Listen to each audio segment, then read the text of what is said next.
Hola, muchas gracias. De hecho, es un placer venir y poder veros a todas y a todos, algunos personas, viejos compañeros, y es por eso un gusto. Y también es un placer ver el nivel de los debates que hay. Realmente dan muchas ganas y la sensación es que tenemos que buscar la manera para mejor venderlo, para mejor vincularlo a procesos más globales, porque yo creo que hay un potencial realmente interesante. Voy a intentar hacer una modesta contribución sobre todo a esos debates, a la capacidad de relacionar agendas que os pertenecen, que son de vosotras. Tengo un pequeño PowerPoint, estaba en el escritorio. Básicamente lo que voy a hacer, como Carlos ha comentado, es establecer algunos puentes entre la coherencia de políticas y la Agenda 2030.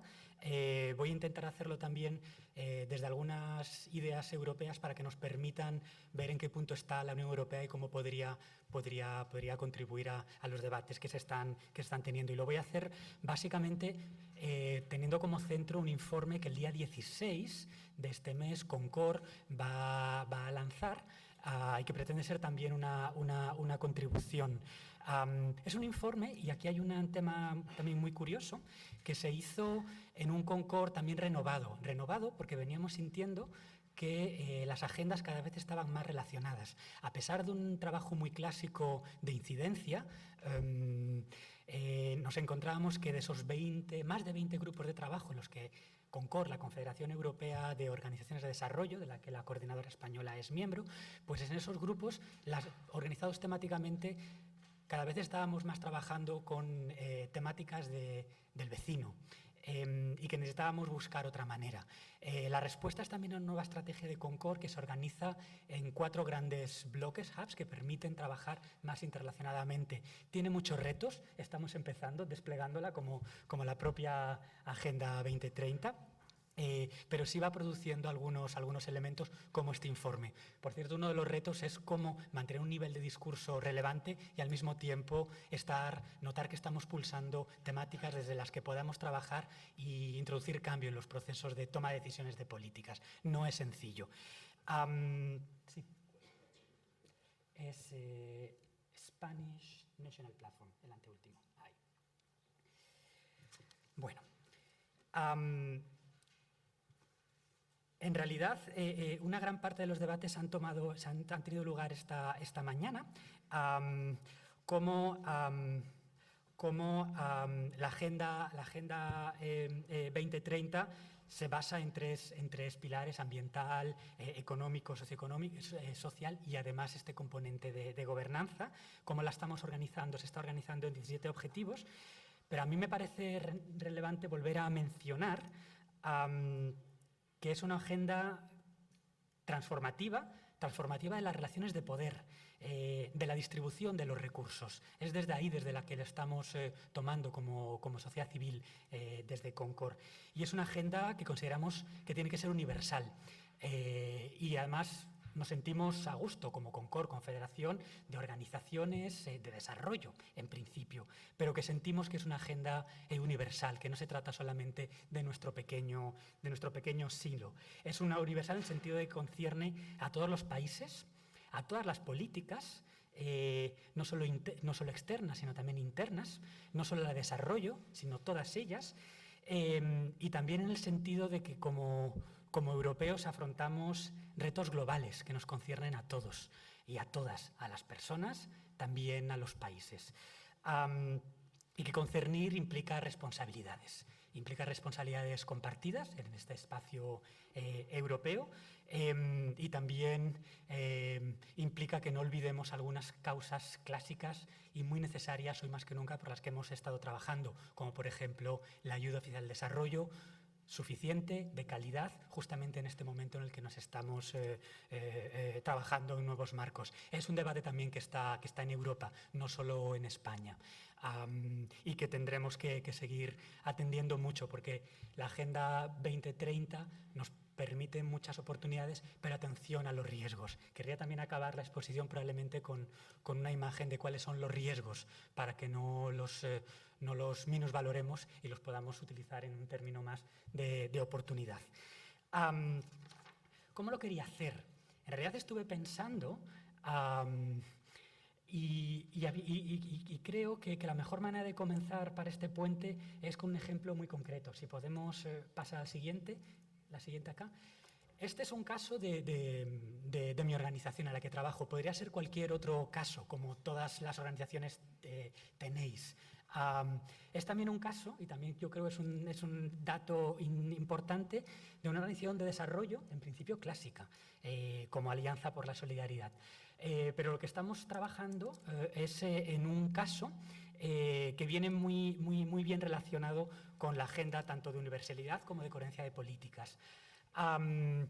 Se trata de un proyecto hidroeléctrico de producción de energía hidroeléctrica, es decir, sin utilizar combustibles fósiles, en Guatemala. La llamamos el caso Renace y se está trabajando por parte de una empresa europea, en realidad por parte de una empresa española, más concretamente el grupo ACS y más concretamente una empresa del grupo que se llama la empresa Cobra. Si vemos la foto, en este proyecto lo que se está haciendo es tomar el río que pertenece a las comunidades para producir energía eléctrica. Pero deberíamos preguntarnos para quién va esa energía eléctrica, si supone mayor acceso para las comunidades locales de energía, qué pasa con el agua y la utilización de los recursos hídricos para agricultura, para riego, para consumo de las poblaciones que están ahí.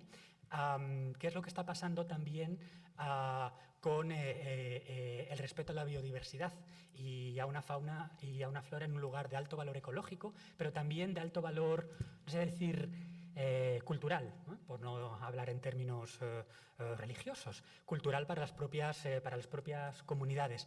Cómo está afectando también a la ocupación de tierras que pertenecen a las comunidades para toda la zona de servicio de la hidroeléctrica. Y cómo también es un caso en el que se están dando procesos de criminalización de los movimientos que intentan oponerse o simplemente que intentan participar y ser escuchados en los procesos de toma de decisión nacionales, principalmente.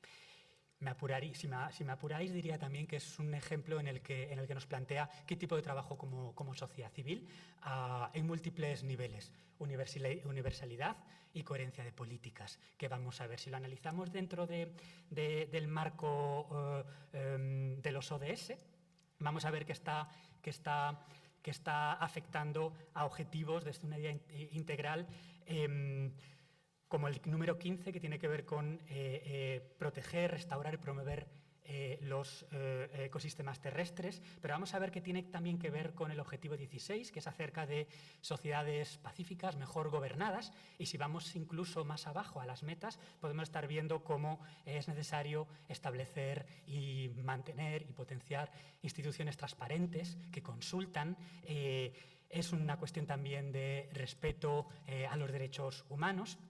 Podríamos seguir así, mencionando objetivos y metas. Por ejemplo, el número 6, acerca de la disponibilidad, garantizar la disponibilidad y el manejo sostenible del agua para todos y para todas. Todos y todas, se mencionaba esta mañana. Y sobre todo, cómo aumentar la disponibilidad de agua para los usos de las poblaciones. No me voy a extender más, pero quería también hacer un pequeño guiño, porque a las organizaciones nos está obligando la propia agenda de ODS a cambiar y adaptarnos a esa propia agenda. Empezaba con el ejemplo de Concord, pero nos ocurre a todas también Alianza por la Solidaridad. Si nos damos cuenta un poco el papel y lo que podemos hacer, pues seguramente lo podemos establecer desde el tipo de recomendaciones que hemos venido haciendo, que implican hacer una transformación integral de una problemática. En el nivel nacional estamos trabajando con fondos de ayuda al desarrollo, pero también con otro tipo de trabajos que corresponden a nuestro rol, para reformar, para pedir al gobierno guatemalteco una reforma del régimen de concesiones a las empresas extranjeras, que se aplique la cláusula 169 del convenio de la OIT, que tiene que ver con consulta previa informada a las comunidades, o como la participación social para la elaboración de marcos legales. Pero si vamos a la propia empresa, podríamos estar hablando de mecanismos de compensación, de una responsabilidad social corporativa bien entendida. Si vamos a la sociedad civil Guatemala, hay un trabajo necesario de reforzamiento de las capacidades de la sociedad civil para poder implicarse en un diálogo civil y poder también defender sus derechos, incluido hacer un trabajo de incidencia y de vocería. Podríamos seguir subiendo en la escala y recomendar al gobierno español, como de hecho estamos haciendo, que vincule un apoyo a las empresas con cumplimiento de derechos humanos y que desarrolle legislación y que vigile esas cuestiones. Pero incluso también podríamos ir hasta la Unión Europea y empezar a trabajar en legislación vinculante de derechos humanos y empresas, incluido cuestiones como apoyo o qué tipo de incentivos a las inversiones se puede estar haciendo. No es en este caso, pero sí hay otros casos en los que se están haciendo alianzas público-privadas con faltas graves de transparencia y de capacidad para poder hacer una trazabilidad de cuáles son los objetivos de desarrollo que se están consiguiendo y cuáles son los impactos. La cuestión es si con una mano estamos dando lo que con otra estamos quitando. Lo quería poner justamente como esa idea de vinculación entre políticas y cómo necesitamos trabajar ambas y cómo el marco ODS nos lo permite, desde un ejemplo muy concreto, pero también en ejemplos más amplios. Con la tranquilidad de que he intentado abordar un ejemplo en el que nos podemos sentir reconocidos todos, todas, y que se corresponde mucho seguramente con la praxis de muchos de nosotros, quería ya volver hacia los temas de la Unión Europea.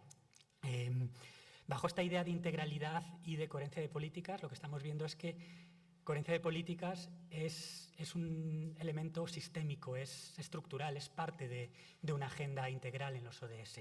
Por ello tenemos que tenerla en cuenta, pero por ello aparece reconocida también en el objetivo 17. Luego lo vamos a ver. La Unión Europea, también se ha hablado esta mañana, tiene un papel muy importante en muchas políticas sobre las que tiene competencia y que van a influir en toda esta agenda. Por lo tanto, se deviene un actor principal en la consecución de la agenda ODS. Tenemos unos objetivos de cambio climático en la agenda de ODS, pero tenemos que ver si la Agenda 2030, la Agenda de Energía de la Unión Europea, realmente nos va a permitir cumplirlos o no. Tenemos en la Agenda 2030 no poco contenido acerca de las desigualdades y los derechos humanos, pero lo que podemos estar viendo es que mientras en esa agenda están, si vamos a la agenda interna de la propia Unión Europea, la propia gestión de la crisis que se viene haciendo desde 2008 en la propia Unión Europea, debemos preocuparnos, y también lo hemos visto hoy en la mesa, de si lo que estamos haciendo es aumentar la desigualdad. De hecho, según el último informe de Eurostat, hay 123 millones de personas en Europa, que significa un cuarto de la población, que están en riesgo de vivir en pobreza.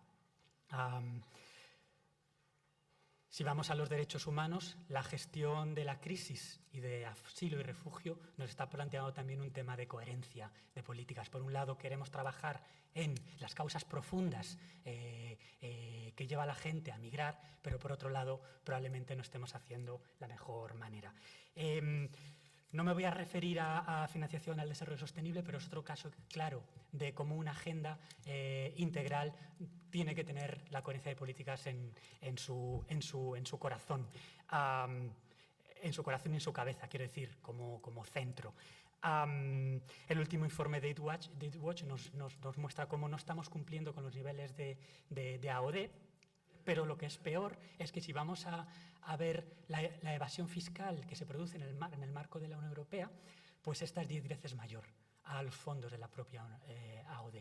Con lo cual, deberíamos estar pensando en abordar de una manera mucho más sistémica las distintas políticas. Bueno, dicho eso, si podemos pasar a la siguiente diapositiva. La cuestión es qué significaría la propia coherencia de políticas en un marco de los ODS. Se está empezando a hablar de coherencia de políticas para el desarrollo sostenible, que implica algo más que poner una S al nombre. De hecho, coherencia de políticas, en Concord lo fuimos trabajando desde que en el Tratado de Lisboa aparece legalizado como uno de los mandatos. Empezamos con ver las implicaciones de algunas políticas, mientras nos fuimos dando cuenta que el propio concepto tendría que ser más complejo y más comprensivo. Tuvimos una práctica muy interesante que se hizo también desde las organizaciones de desarrollo en partenariado con las organizaciones ambientalistas en Europa, en Bruselas, pero en el marco paneuropeo, que tiene que ver con la política de biofuels. Vimos cómo una directiva acerca de la cantidad de biofuels a ser mezclados, en principio una medida para luchar contra las emisiones de CO2, estaba aumentando, y ese era el aporte de las organizaciones de desarrollo, estaba aumentando las inversiones en agroindustrias y en producción de cultivos en otros países destinados a ser quemados, a ser convertidos en biofuel, y cómo eso estaba generando inseguridad alimentaria, ocupación de tierras y vulneración de derechos de las poblaciones. Ahí se produjo una sinergia y un caso claro de coherencia de políticas, donde pudimos además demostrarlo con datos y organizar un trabajo conjunto. Es desde todo eso que empezamos a ver la lógica. Bueno, ¿qué significa realmente cuando nos lo preguntamos coherencia de políticas para el desarrollo sostenible? Sí, nos vamos a quedar en esta cuestión. Lo que nos planteamos es que hay tres preguntas clave que tendríamos que hacernos. A la hora de analizar las distintas políticas que van a ser importantes, tenemos que preguntarnos cuál es el efecto. Estas son, consideramos, las preguntas principales. La cuestión de estas preguntas en un marco de ODS es que nos implica ya una ruptura clara de la división norte-sur, cuando analicemos esas políticas, que nos va a dar una aproximación a los retos globales a través de una sostenibilidad a largo plazo. Es otro de los elementos que tenemos que incluir cuando juzgamos la coherencia de políticas y varias políticas y sus efectos sobre los ODS, y que tendremos que ir a contrarrestar los efectos negativos sobre el desarrollo de una manera teniendo en cuenta todas las políticas como vectores integrales. Bueno, si pasamos a la siguiente, solo voy a comentar que el último informe de la OCDE nos habla también ya de que la coherencia de políticas en un marco ODS es algo sobre lo que hay que avanzar y profundizar, pero que se basa sobre todo en la capacidad de desarrollar una institucionalidad y la capacidad de generar indicadores de monitoreo. Si tenemos todo esto en cuenta, ¿qué es lo que nos va a aportar en la Unión Europea, el debate en la Unión Europea? Como se ha mencionado también esta mañana, si podemos incluso pasar de diapositiva, la Unión Europea tiene un marco de competencia exclusiva en algunas políticas claves para la agenda de ODS, como es la desigualdad, como son comercio, incluido el internacional, y la propia política monetaria. Son uno de los elementos clave. Pero tiene también una competencia compartida en algunas otras que también van a ser importantes para que los Estados puedan legislar y acomodarse a esas reglas. Y tienen que ver sobre todo con medio ambiente, política social, energía o cooperación al desarrollo. Por ejemplo, el consenso europeo, que es uno de los elementos también importantes en la agenda. ¿Qué es lo que se viene haciendo? Hay ejemplos interesantes como Eslovenia, como Finlandia, que están trabajando ya agendas integrales de monitoreo, de seguimiento de los ODS, agendas de plan de acción, que tiene que ver con las políticas internas y con las políticas externas. Lo que nosotros estamos comentando y diciendo, proponiendo también desde Concord, es que la Unión Europea tiene que hacer lo mismo. Y esto es en coherencia con con el llamado de del propio Parlamento Europeo hacia la Comisión en mayo, de que la Unión Europea establezca una agenda comprensiva, una agenda que tenga en cuenta tanto las políticas internas como las externas, pero sobre todo, además, que se pueda hacer vinculado al presupuesto de la Unión, donde el Parlamento Europeo tiene también un papel que jugar en ese presupuesto, y teniendo en cuenta la oportunidad ahora de la revisión de ese presupuesto de la Unión conjunto. Por tanto, la idea es el gran contenido político que tendría avanzar en esta agenda interna-externa desde la Unión Europea también, que podamos desarrollar con base a un reflejo presupuestario. ¿Qué es lo que sería necesario en todo ello? Y es también cómo lo estamos viendo en Concord. En primer lugar, tiene que haber un mandato político y esta agenda tiene que estar cogida a nivel vicepresidente mínimo, a nivel Timmermans. Tiene que ser una agenda que se hable en el próximo Consejo de Ministros.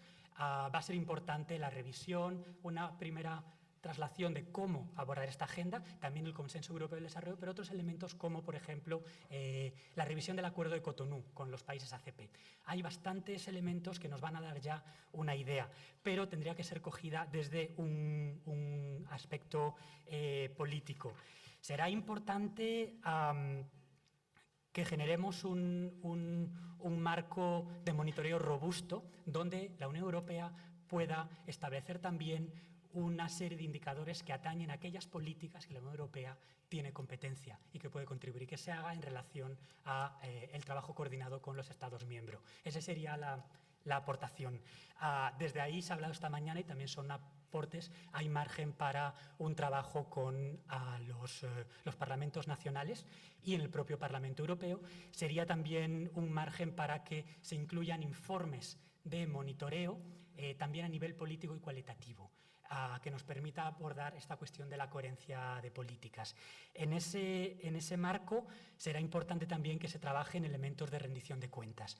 Creemos también que esa idea de rendición de cuentas nos puede aportar, en el marco de la Agenda 2030, un tipo de Europa que aborde también qué tipo de Europa queremos y que nos sirva como revulsivo para la crisis también de integración europea en la que nos encontramos, donde no terminamos de ver cuál sería el aporte del que nos dotamos a nivel interno, pero también en las políticas externas. Lo voy a dejar acá con un último mandato que sería importante.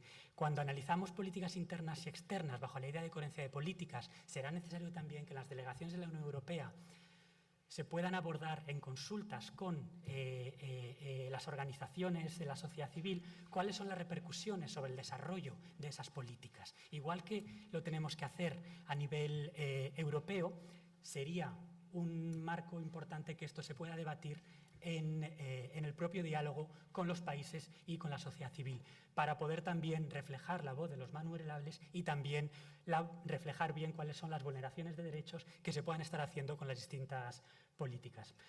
Muchas gracias por el tiempo extra también.